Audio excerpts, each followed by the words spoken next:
Creo que una buena forma de entender una cultura es a través de sus jardines. Este es un extraordinario viaje a 80 inspiradores jardines de todo el mundo. Algunos son muy famosos, como los del Taj Mahal o los de la Alhambra. También intento poner a prueba mi concepto de jardín. Por ese motivo, visitaré los que flotan sobre el Amazonas, una extraña fantasía de la selva, además de las residencias privadas de grandes diseñadores y un desierto en flor. Allá donde vaya en mi viaje para conocer el mundo a través de sus 80 jardines más hermosos y fascinantes, conoceré a personas que comparten mi pasión por la jardinería. El mundo en 80 jardines.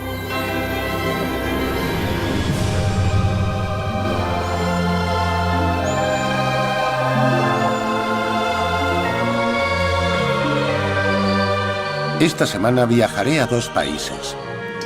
Uno de ellos es Cuba, una isla caribeña donde en medio de la decadente grandeza colonial de su paisaje urbano tiene lugar una revolución verde. El otro es México, uno de los países con mayor variedad de flora del mundo, donde la vegetación está entrelazada con una antigua civilización. Esa relación ha sido transformada en arte a través de sus jardines. Mi viaje comienza en una de las ciudades más pobladas del planeta, Ciudad de México. Desde ahí me dirigiré a Oaxaca, el estado con la mayor diversidad de flora del país. A continuación viajaré al norte, a la pequeña ciudad de Xilitla, en plena selva. Cruzaré el Golfo de México y terminaré en La Habana, capital de Cuba.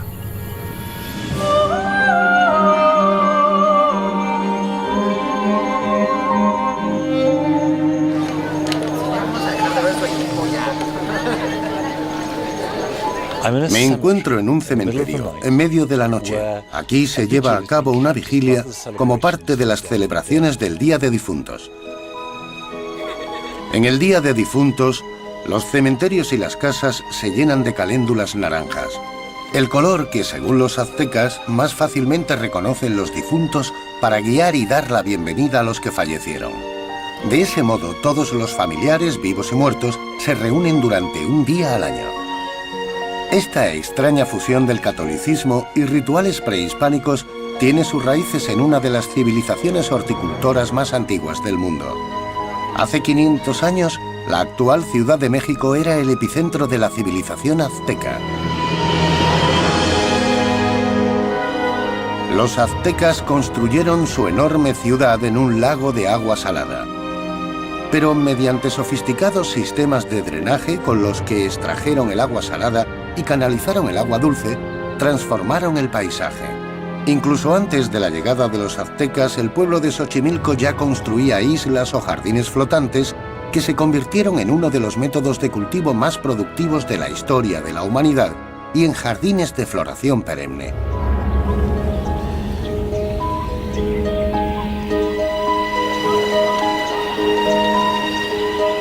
A 1 hora de coche del centro de México capital se encuentran los jardines flotantes de Xochimilco.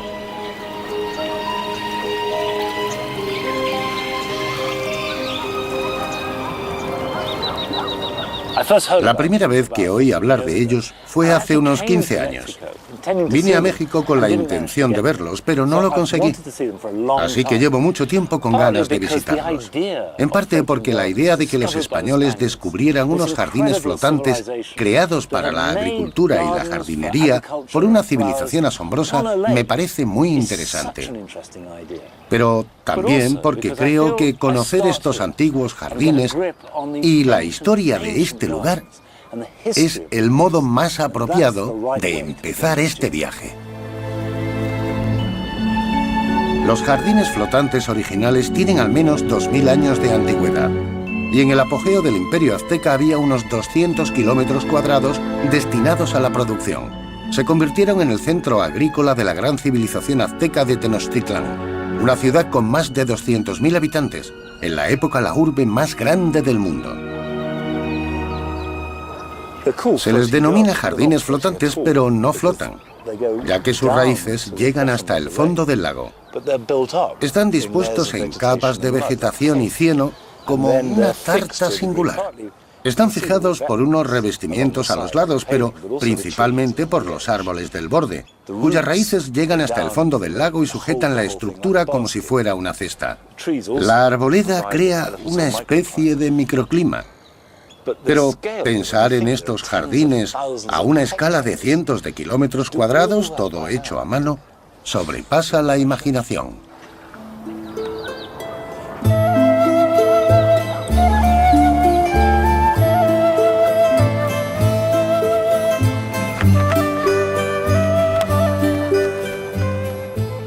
Una preciosa garceta o garza blanca, no estoy seguro.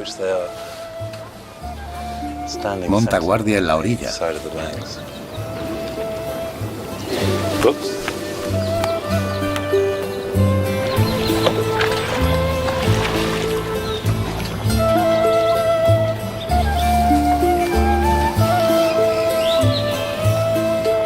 En las vísperas del Día de los Muertos, el naranja de las caléndulas africanas domina muchos jardines.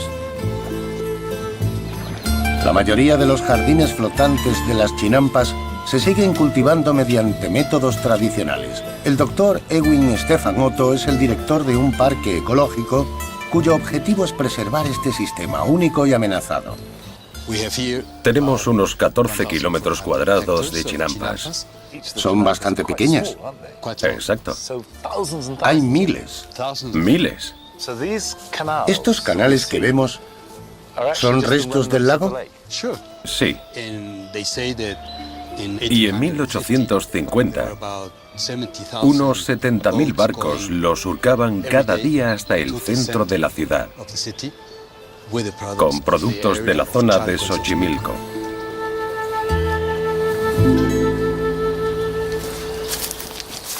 ¿Todo se cultiva en estos arriates elevados? Sí, es la forma original de cultivo de las chinampas. Primero se coge el limo del lago, se deja secar un día y se hacen pequeños cuadrados. Cuanto mayor sea la planta, más grandes son los cuadrados. Con los dedos se plantan las semillas y se coloca vegetación encima. En 3 semanas, la planta ya ha crecido. En 12, mide unos 25 o 30 centímetros.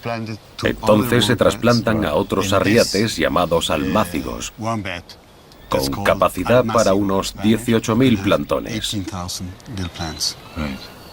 Este lodo tiene muy buen aspecto. Tiene tantos nutrientes que no hace falta utilizar productos químicos. Todo es orgánico.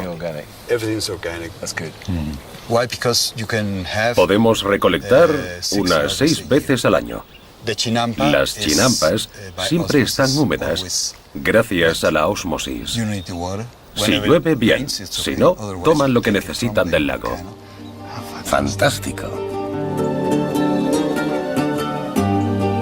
Creo que estos jardines flotantes no solo son preciosos, sino que crean una atmósfera muy potente.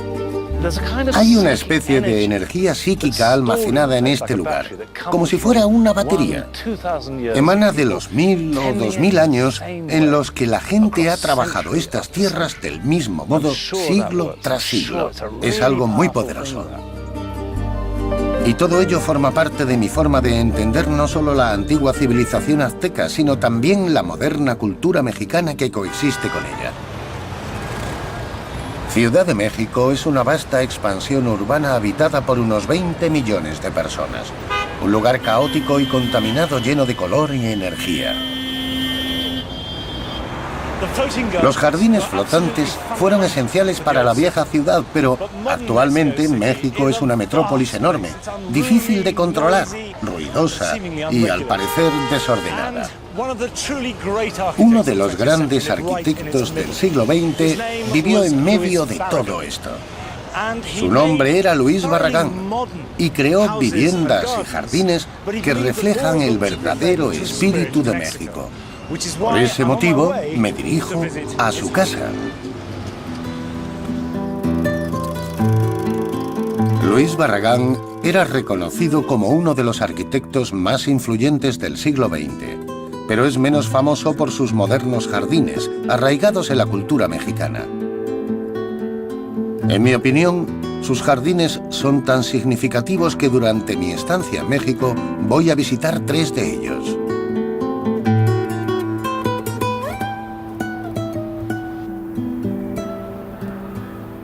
Vivió aquí, en la Casa Barragán, hasta su muerte en 1984. El jardín está ahora algo descuidado y probablemente nos refleje su visión del espacio. He visto muchas fotografías de jardines y edificios de Barragán, pero esta es la primera vez que estoy en uno. Recuerdo haber leído que él lo consideraba una especie de refugio, un lugar de tranquilidad. Está completamente aislado. De hecho, los muros son tan altos que parece un pozo.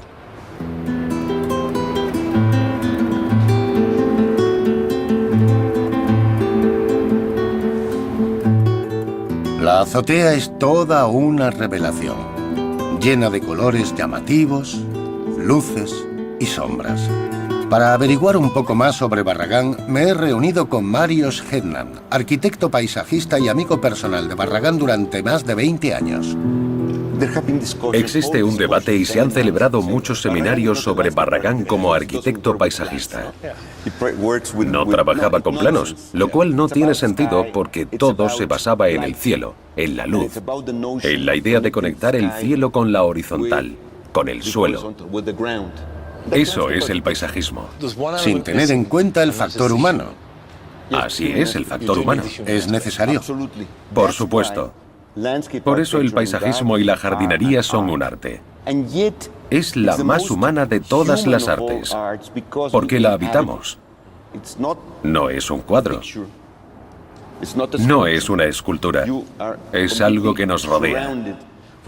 Por ejemplo, en esta maravillosa azotea no hay una sola planta, ni siquiera un mueble. Es muy básica. Y hace honor al vacío y a la conexión con el cielo. Apenas se ven las copas de los árboles. Una vez le dije, hablas mucho del misterio en tu trabajo. Y me contestó, el misterio es muy sencillo. Es el árbol tras la pared, porque intensifica la idea de lo que hay detrás. ¿Será una mujer bonita? ¿Será un hermoso patio? ¿Habrá agua en ese patio? El comienzo y el final del arte supremo están en el jardín. En muchos sentidos, Barragán era un disidente. Su obra fue denigrada por la corriente arquitectónica de la época. Su deseo de romper con los convencionalismos le llevó a construir casas y jardines en localizaciones improbables. El Pedregal de San Ángel es una zona volcánica que se formó cuando el volcán Sittle entró en erupción, hace 2500 años. Las rocas han servido para generar arte a una escala gigantesca. El árido paisaje del Pedregal inspiró a Barragán y compró el terreno por una gran suma de dinero a mediados de los años 40. En aquel momento los mexicanos pensaron que se había vuelto loco, ya que la inversión no le reportó beneficio alguno. Pero Barragán argumentó que había cierta locura artística que lo inspiraba a romper el molde para seguir avanzando. Y fue aquí donde desarrolló un nuevo estilo de casa y jardín. Creó una especie de jardines extraordinarios, como huertos volcánicos surrealistas, aprovechando la calidad de la roca y sus texturas para contrastarlas con árboles y arbustos estratégicamente colocados. Actualmente la zona ha cambiado mucho y solo quedan algunos de los jardines. He venido a Casa Prieto para conocer a Eduardo Prieto, nieto del propietario original. Su familia lleva viviendo aquí desde su creación en 1950. Me gustaría saber cómo es crecer y vivir en una casa Barragán, más que conocerla simplemente como una obra de arte.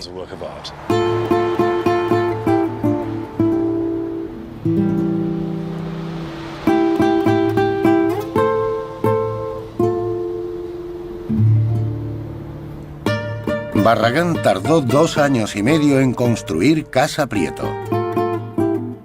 Y antes que nada diseñó el jardín.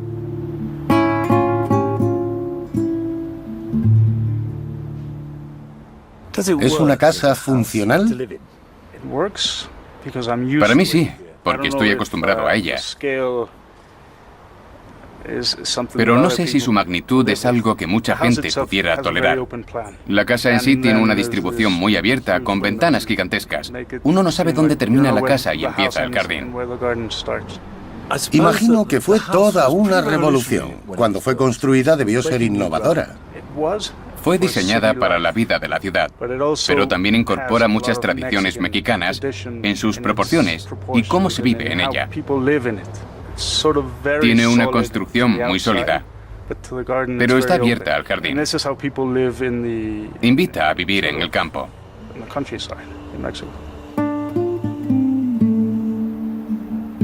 Para la Casa Prieto, Barragán se inspiró en las haciendas tradicionales mexicanas.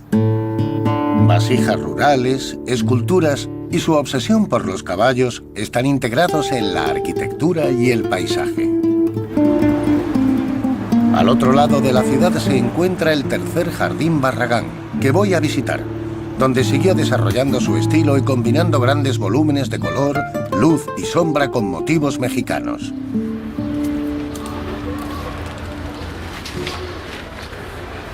Esta es la Casa Gálvez, la última obra de Barragán que voy a visitar. En cuanto se entra, aparece el característico rosa del arquitecto, dirigido hacia la puerta de acceso. Bajó el techo para delimitar el espacio.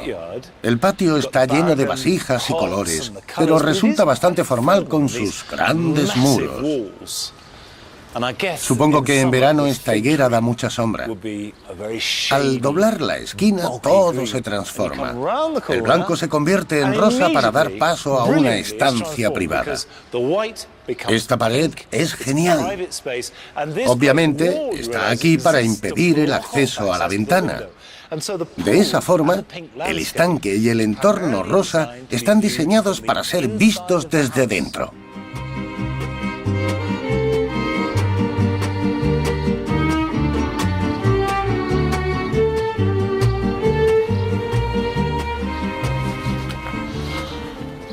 El interior de la casa, las diferentes estancias, está enfocado hacia el exterior. Sus grandes paredes de colores dan la sensación de privacidad y a la vez derrochan luz, color y espacio.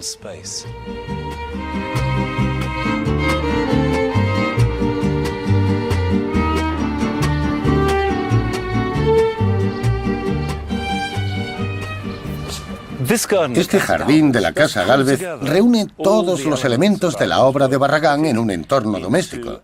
Y supongo que la mayoría de la gente así es como concibe los jardines, unidos a las casas.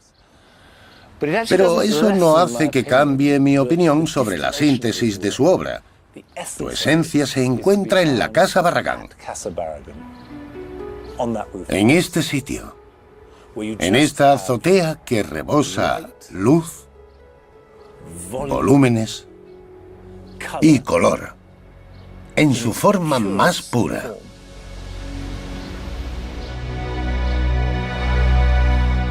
Barragán decidió vivir en el centro de la Ciudad de México, pero principalmente se inspiró en el campo mexicano, en sus tradiciones y en su folclore. Abandonó la ciudad para estudiar el paisaje, la cultura y la historia de este gran país a través de sus jardines.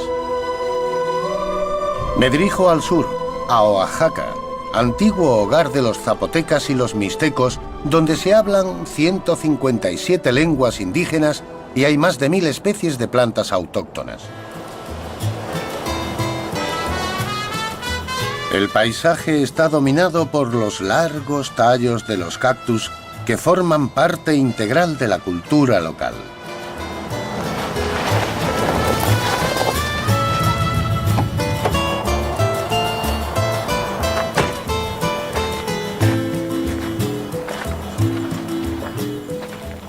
He parado unos minutos para estirar las piernas aquí, en el valle de Cuicatlán, un lugar que alberga la mayor concentración de cactáceas del mundo.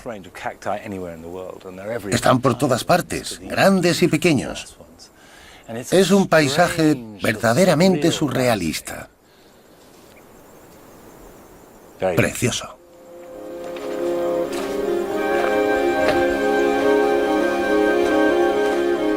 El tamaño de estas plantas retorcidas y con marcas es verdaderamente sobrecogedor.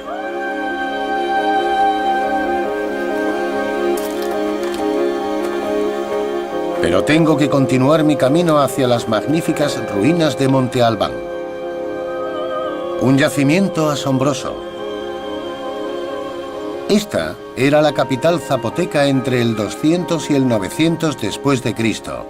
Era el centro de una cultura poderosa y sofisticada, pero fue abandonada en el año 1000 por motivos desconocidos. La nivelación de la cima de la montaña dio lugar a esta meseta, un impresionante logro de ingeniería. Estas ruinas son tan monumentales como las de Roma o Atenas, y me resulta descabellado ver las formas y la magnitud de la obra de Barragán en estas ruinas. El motivo por el que he viajado hasta aquí, como si la belleza de este sitio no fuera suficiente, esto es una preciosidad, es comprender esta antigua cultura. Una más sofisticada que cualquier otra occidental coetánea. Una cultura que entendía a los jardines, a las plantas y las aplicaban a sus vidas. Aquí se combina el paisaje con la humanidad y su historia. Y si uno es capaz de captar todo eso en un lugar, está preparado e informado para comprender los jardines modernos. A pesar de que los conquistadores saquearon y desvalijaron México a su paso, los españoles no llegaron a descubrir Monte Albán. Gracias a ello ha permanecido prácticamente intacto. No solo son paisajes históricos que forman parte de la cultura. En el pequeño pueblo de Santa María del Tule, a las afueras de Oaxaca, se encuentra un antiguo monumento botánico que siempre he querido ver. Me he detenido un momento para ver el árbol del Tule, un ahuehuete cuyo diámetro está considerado el más grande del mundo. Y ciertamente es uno de los árboles más antiguos. He visto muchas fotografías suyas y merece la pena venir a verlo. Es muy famoso, pero nada lo prepara a uno para su monumental tamaño. Otra cosa que tampoco me esperaba es su impresionante belleza.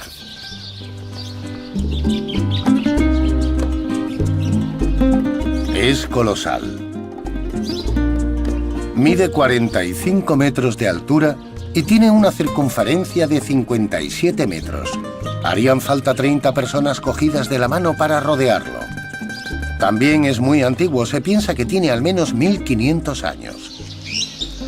Es increíble pensar que este árbol, conocido como el gigante, tiene 1500 años de antigüedad. Ya era antiguo cuando llegaron los conquistadores y cuando se originó la cultura azteca. Sin duda, también será testigo de la historia y declive de nuestra civilización.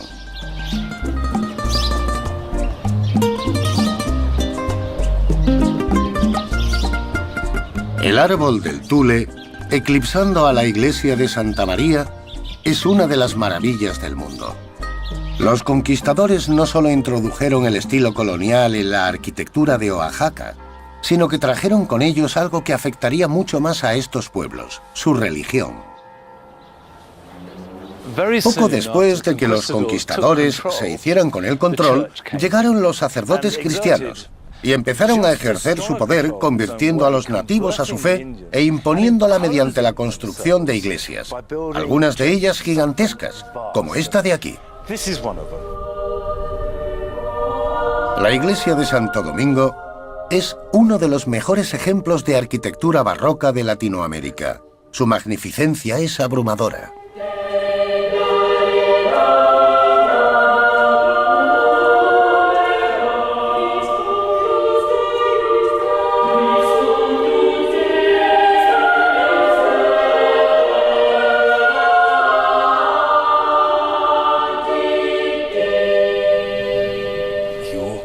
Nada más entrar, se aprecia su riqueza. Con esta impresionante pared de oro, en la que se dice que esta es la casa del único y verdadero Dios. Un Dios rico y poderoso.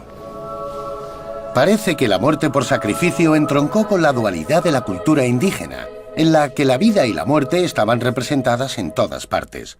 Junto a la iglesia hay un complejo de patios y claustros que formaron parte del convento dominico desde 1608 hasta 1857, cuando fue abandonado, pero ha sido restaurado recientemente.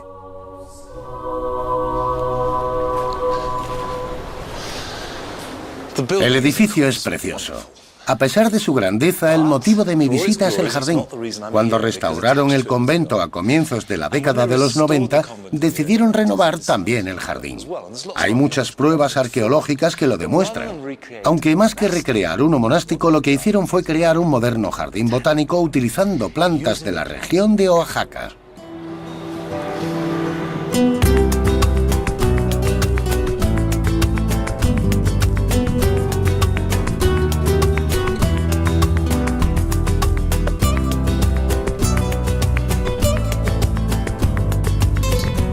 El jardín es una celebración de la increíble diversidad de flora de la zona, que lleva al visitante a través de miles de años de la historia natural de Oaxaca.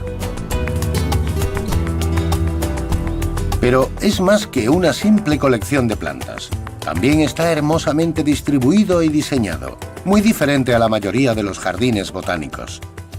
Mientras veníamos en el coche, he visto que las casas de los pueblos utilizan los cactus como setos. Pero a esta escala resulta algo magnífico. Parece una catedral en espacio y volumen.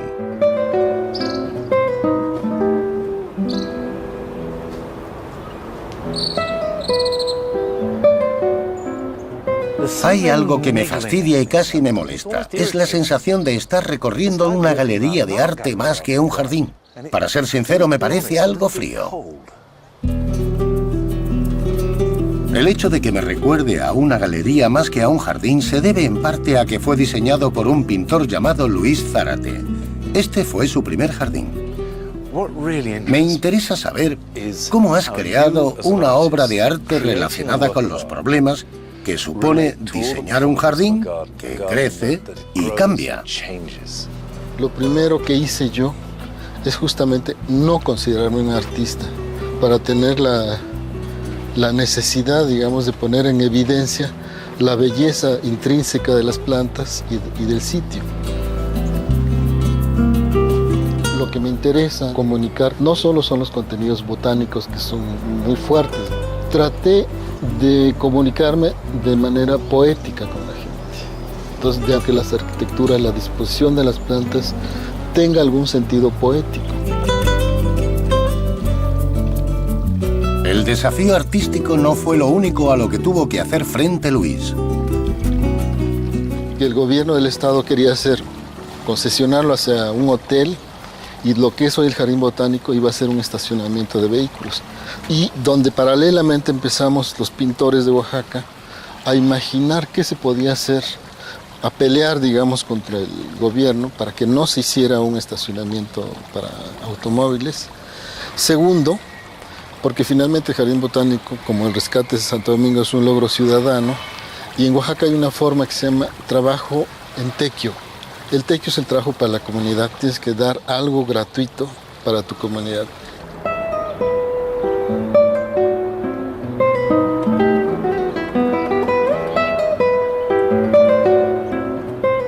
Antes he dicho que encontraba el jardín un poco frío.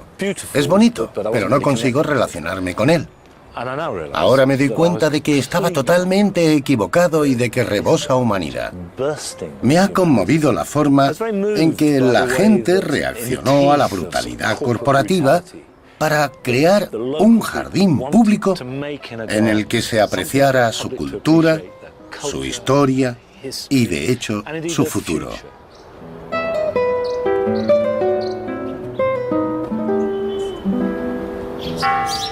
Dejo las montañas y los desiertos de Oaxaca para buscar un jardín perdido en la selva mexicana.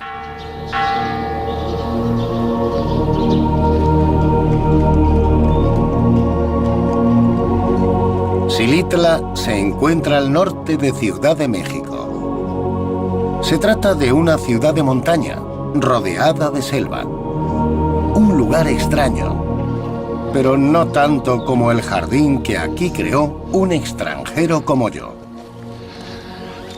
Voy a visitar un vergel que solo podría crearse aquí, en la selva mexicana, dada la época y las circunstancias que rodearon a su construcción.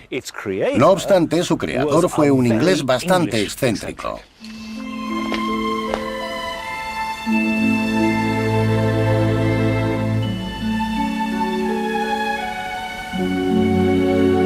Este jardín consta de unos 20.000 metros cuadrados de selva y contiene más de 200 caprichosas estructuras de hormigón creadas por Edward James.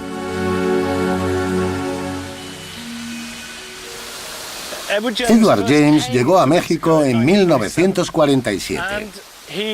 Decidió asentarse en este lugar porque lo visitó con un amigo y paseó por esta quebrada donde encontró unas piscinas naturales. Su amigo se quitó la ropa, se bañó y luego se tumbó al sol. Al momento, una nube de mariposas azules se posó sobre su cuerpo y lo cubrieron por completo.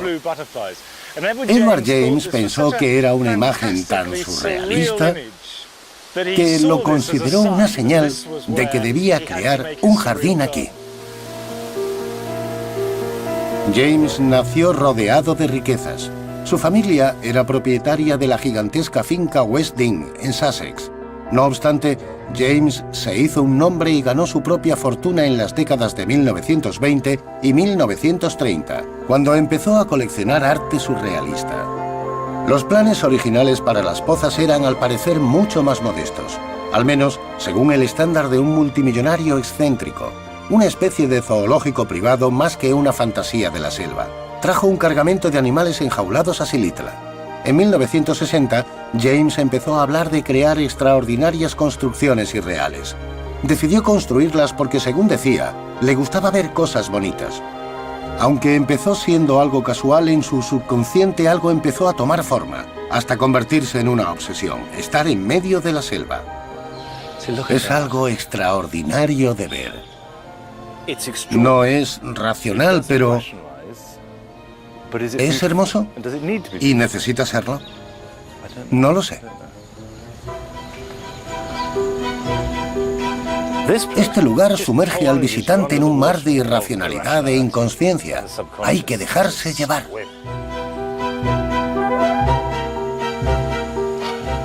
No tengo ni idea de a dónde voy. Estoy totalmente perdido. Se pueden ver piezas de la historia cultural de James casi pegadas a la superficie. Una flor de lis en medio de la selva mexicana. Si este jardín estuviera en Europa, el Departamento de Sanidad y las fuerzas de seguridad lo habrían cerrado. Es muy inseguro, y no solo para el cuerpo, también para la mente. Uno no debería tener esos pensamientos. Pero James podía hacer lo que quisiera en Xilitla. México era tan axiomático respecto al comportamiento personal como Europa o Estados Unidos. También carecía de regulación para la construcción, de ningún tipo, y la mano de obra local era barata y agradecía el trabajo. Estoy algo liado. Lucho con esta idea de belleza como algo puro.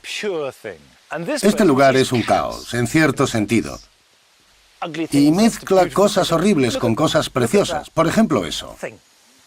Resulta hortera y de mal gusto. Ni mejor ni peor que un gnomo de jardín. En cambio, esto es fantástico. Hay estructuras cubiertas de musgo con forma de planta, líquenes y helechos alrededor de los que crecen árboles de forma similar. Cuesta diferenciarlos. Junto a las estructuras exóticas y hermosas, hay objetos horteras. Incluso me molesta. No sé qué pensar.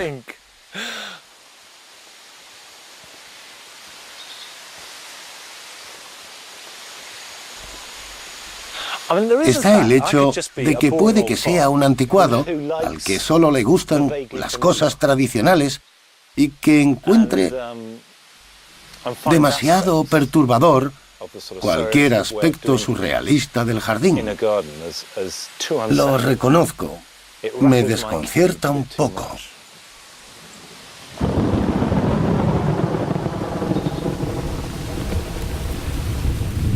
El clima pasa de caluroso y húmedo a lluvioso y sorprendentemente frío. Para conocer un poco más a James, me reúno con el actual propietario, su ahijado, Plutarco Gastelum. El padre de Plutarco estaba a cargo de las obras de construcción del jardín, y James solía venir a pasar temporadas con su familia cuando visitaba México. Así que Plutarco conocía a James desde que era niño. Creciste aquí, ¿verdad? ¿Cómo es este jardín para un niño? A mí me parecía mágico, porque era como otro país. Ahora es diferente, es fantástico, pero algo fantasmagórico, porque en aquella época siempre había más de 100 hombres trabajando aquí, y los conocía a todos. Edward James solía tener muchos animales y esto parecía un zoológico privado. Era un lugar increíble para un niño. ¿Qué clase de hombre era?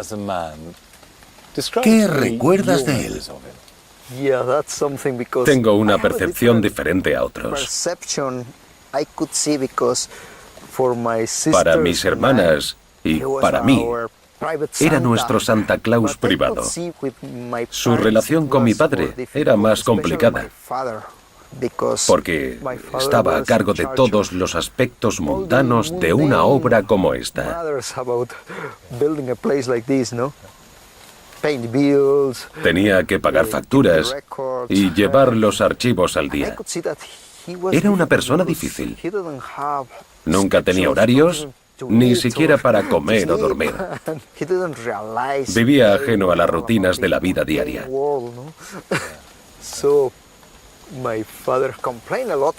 Mi padre protestaba mucho por eso, pero también se reía de las aventuras de Edward aquí, en México. Las Pozas es desordenado, ilimitado, desequilibrado y completamente idealista.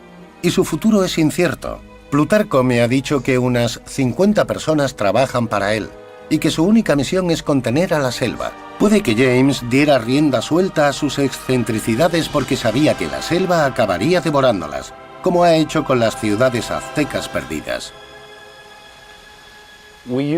A la hora de describir jardines, derrochamos admiración y sé que yo soy tan culpable como cualquiera. Pero este, más que cualquier otro, puede considerarse verdaderamente fantástico. No tiene igual.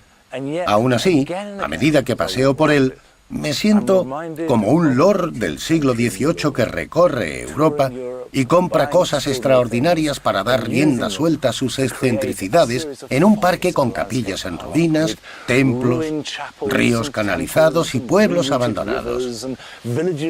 El resultado es esta extraordinaria creación en medio de la selva mexicana que la convierte en algo extraordinario, sin igual. Lo que he visto en México es inspirador y fascinante. Desde la antigua historia de los jardines flotantes hasta los grandes volúmenes de color y luz de Barragán, pasando por las líneas depuradas del jardín de cactus, creado por un sentimiento de identidad local. Pero ahora me dirijo a un mundo totalmente diferente a pesar de estar geográficamente cerca de México. Un sitio donde los jardines son un producto de necesidad política y voluntad social.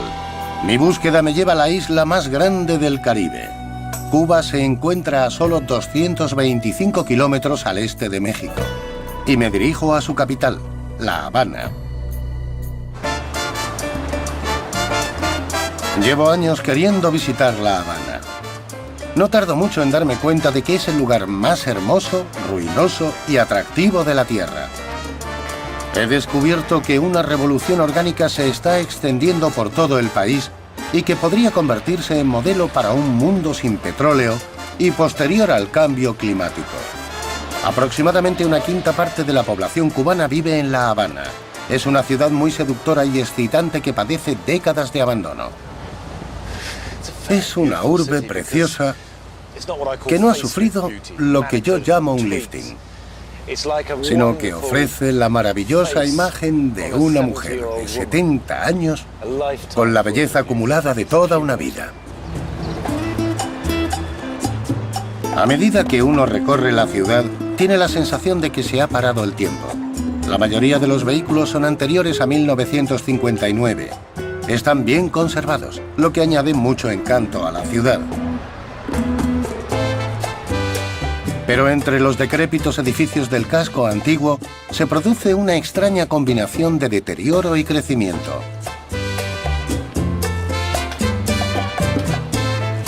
Hola, buenos días.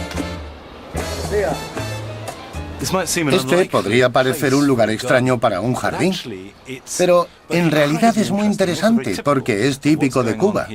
Después de que a finales de los años 80 los rusos retiraran su apoyo económico al país y el imperio soviético cayera, Cuba se vio en una situación difícil sin comida. Tuvieron que empezar a cultivarla sin fertilizantes ni pesticidas. Por toda la ciudad, en un esfuerzo común, los terrenos baldíos fueron convertidos en zonas productivas de alimentos y medicinas, ya que también carecían de ellas. Ahora no solo es una población que planta sus propios alimentos en medio de la ciudad, sino que también utilizan uno de los medios de cultivo más sofisticados y sostenibles del mundo.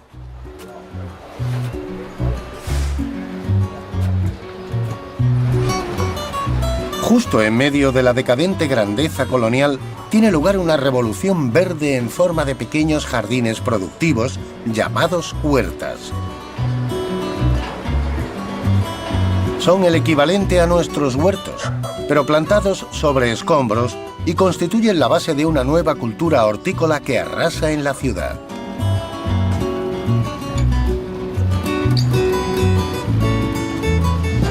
La huerta de Alberto es como muchas otras de La Habana. El edificio que había aquí se derrumbó. Él y su hermano limpiaron el terreno y echaron tierra con carretillas para construir arriates, a pesar de no ser dueños de la tierra. Bueno, el puerto nosotros lo tomamos porque nosotros provenimos de familias campesinas. Entonces, al ver esto aquí vacío, él y yo nos pusimos de acuerdo para sembrarlo y tener entretenimiento aquí y de ahí darle algunos productos a la población, a los vecinos, a lo que es la comunidad.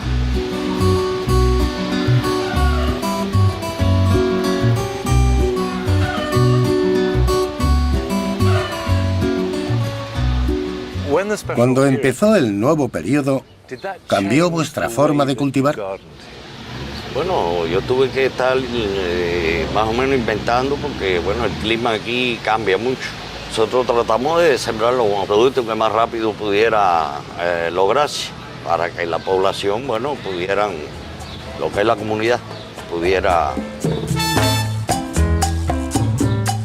Tras dejar a Alberto, me di cuenta de que gran parte de su pasión por la horticultura está impulsado por su deseo de contribuir a la comunidad. Su huerta está abierta y es parte de la calle, muy diferente de los santuarios privados que nos gusta crear en nuestras casas. La dificultad para alimentar a sus 11 millones de habitantes llevó al régimen cubano a plantearse la necesidad de instaurar un plan a mucha mayor escala que la huerta de Alberto. Así nacieron los huertos u organopónicos en el corazón de las comunidades urbanas. Uno de los más grandes se encuentra en el barrio de Alamar, a las afueras de la ciudad.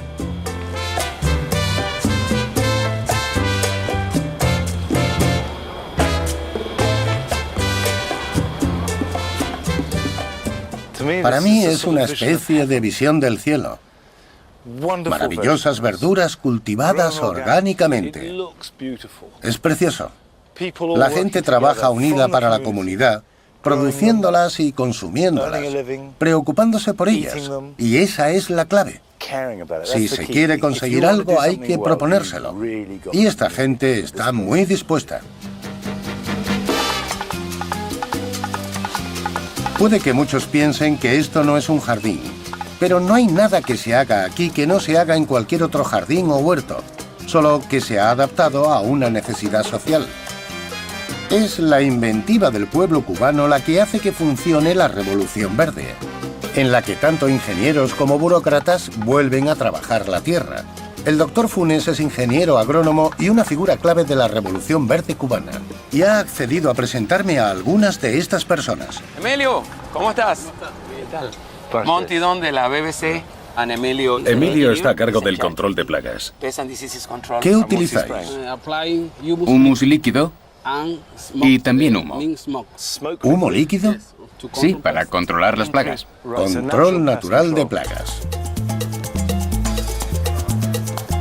Miguel Salcinas fue uno de los 4 hombres que crearon el organopónico hace 10 años. Antes trabajaba en una oficina, pero ahora dirige este jardín. Ha accedido a mostrarme algunas de las plantas y los procesos orgánicos que utilizan aquí. Este es el centro de materia orgánica. El cantero permite garantizar drenaje. Cáscaras de arroz. ¿Para qué las utilizáis? Eso es para la elaboración de un sustrato que se hace para la producción de posturas. Esas son cámaras o canteros para la producción de humos del hombre. Fantástico. No reconozco este árbol. ¿Qué es? Esto es el árbol del noni. Noni. Es una planta de Asia Central que en latín se llama Morinda citrifolia. Una planta medicinal de más de 2000 años de existencia. En estudios que se hicieron en la Universidad de Honolulu, Hawái, mejoró la calidad de vida, el desarrollo de la enfermedad de más de 100 enfermedades diferentes. ¿Sabe bien? No, muy mala. No. Esta es la fruta madura. Sabe a queso rancio. La fruta madura sabe a queso viejo, a queso rancio. Es como el Stilton o el Roquefort. Créanme, huele exactamente igual que un queso azul. Pero resulta que a mí me gusta ese tipo de queso. ¿Sabe igual? Sí, pero se la puede comer. Hay personas aquí que se la comen solo así. Mucha gente se lo come así, directamente. Pero la mayoría exprime el zumo. Eso le quita un poco de fuerza al sabor. Puede que los franceses lo encuentren delicioso, pero aquí no están acostumbrados.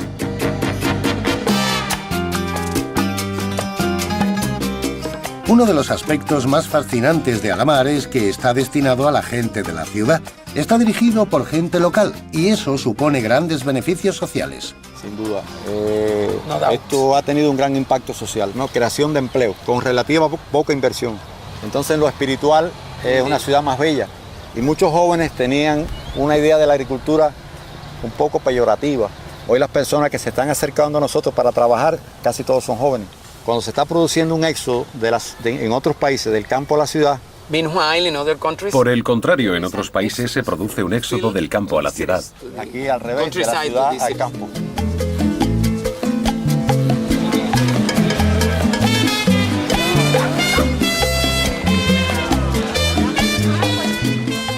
Todos los productos del jardín se venden a nivel local, por lo que son frescos y nutritivos. Y ya que el transporte en todas direcciones se cuenta en metros y no en kilómetros, el gasto de combustible es mínimo. Este sitio es un modelo a seguir. Todo es maravilloso. Si pudiésemos aplicar esto a nuestros jardines, nuestros millones de jardines y huertos producirían buenas verduras. Imaginen cómo podría cambiar nuestro enfoque de la comida. Es una verdadera inspiración y una preciosidad.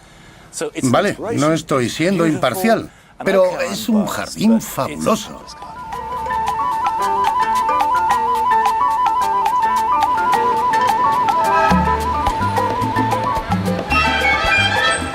Hay miles de organopónicos por toda Cuba.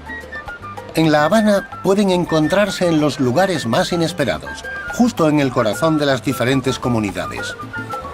Otro factor que contribuye al funcionamiento de esta revolución verde es el sistema de apoyo facilitado a través de una red de centros agrícolas que ofrecen ayuda a todo el que quiera cultivar.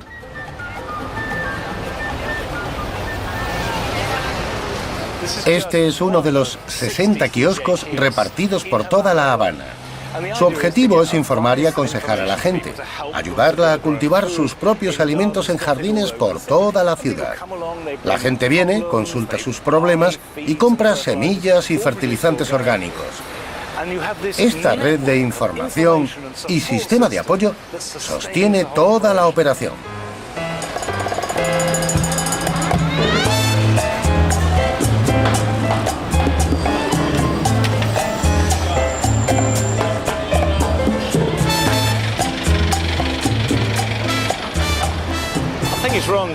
Pero es un error pensar que toda la jardinería de Cuba está destinada a la producción de alimentos. Por todas partes hay plantas, en los balcones, junto a la carretera, en los parques, y también hay extraños rincones en los que se aprecia la necesidad de naturaleza expresada a través de plantas ornamentales. Hay que buscarlas bien porque no son evidentes. La jardinería por placer no está tan extendida. No obstante, me gustaría conocer a algún jardinero que atendiera a sus plantas por amor a ellas, especialmente en una ciudad que ha sabido abordar tan brillantemente la demanda de alimentos.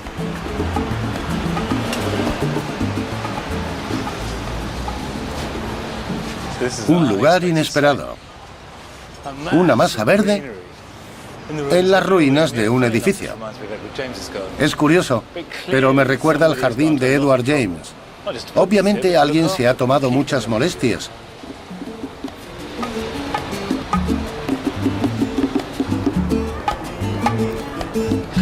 Chachi dirige un negocio de carritos en el centro del casco antiguo de La Habana. Este es su pequeño oasis. Cuéntame, ¿por qué cultivas plantas en tu lugar de trabajo? Porque me gustan las plantas, me gustan mucho. Y es una herencia de mi mamá. Es como una paz que que tú encuentras con ella cuando la estás regando, cuando la estás atendiendo.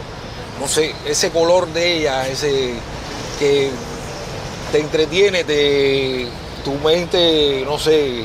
Es como si estuvieras conversando con ella, como si estuvieras conversando con ella solo. Es un mundo entre ella y yo, donde estoy ahí. Debe de haber plantas.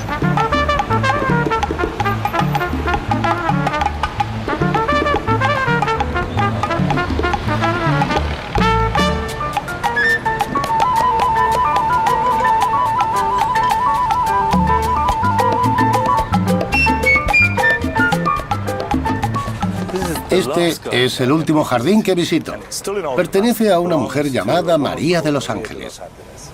Le gusta cultivar plantas que tengan cierto sentido ornamental y espiritual.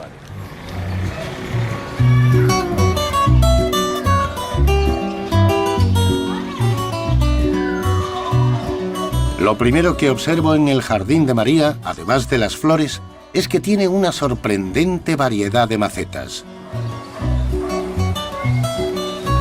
Al principio empecé con las maceticas que en el país salen muy costosas. Cuando vi que esto no daba resultado, empecé entonces a reciclar. Las cafeteritas, poliespumas, todas estas cosas que se botan, se reciclan. Y así poco a poco, pues me fui incrementando en la idea.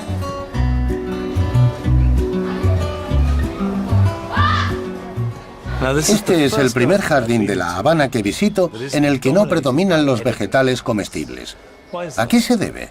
Bueno, inicialmente mi proyecto era hacer un jardín de plantas ornamentales, pero por las necesidades que hay en el país y mi necesidad espiritual, me dije, ¿por qué no intercalar ornamentales, frutales, condimentarias Me gustaría saber si tus plantas satisfacen esas necesidades espirituales. En Cuba, aunque hay muchos lugares bellos, la economía no nos permite darnos ese lujo.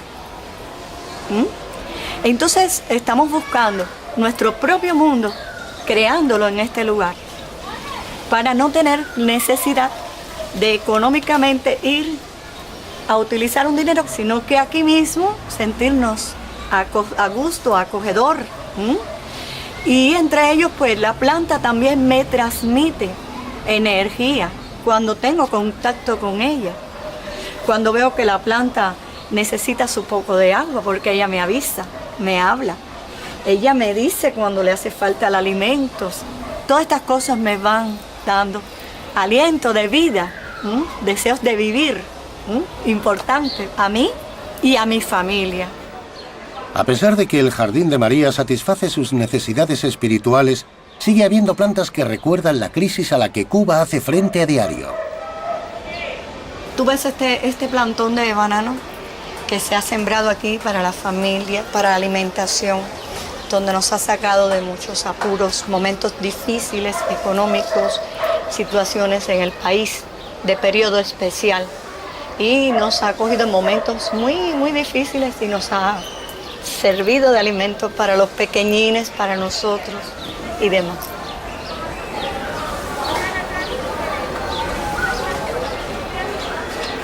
¿Qué piensan tus vecinos y amigos de este jardín? Algunos se quejan porque la sombra de la ventana. Otros desde arriba contemplan y dicen que es muy lindo y me saludan cada mañana. Estas cosas nos dan mucho aliento.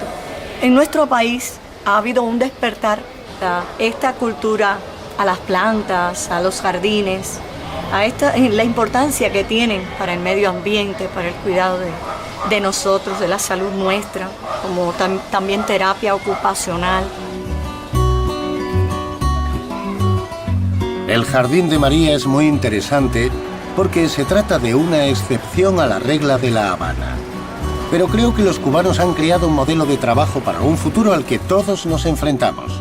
En medio de una gran ciudad, prácticamente sin dinero ni recursos, producen fruta y verdura a nivel comunitario, no industrial, y en sus jardines.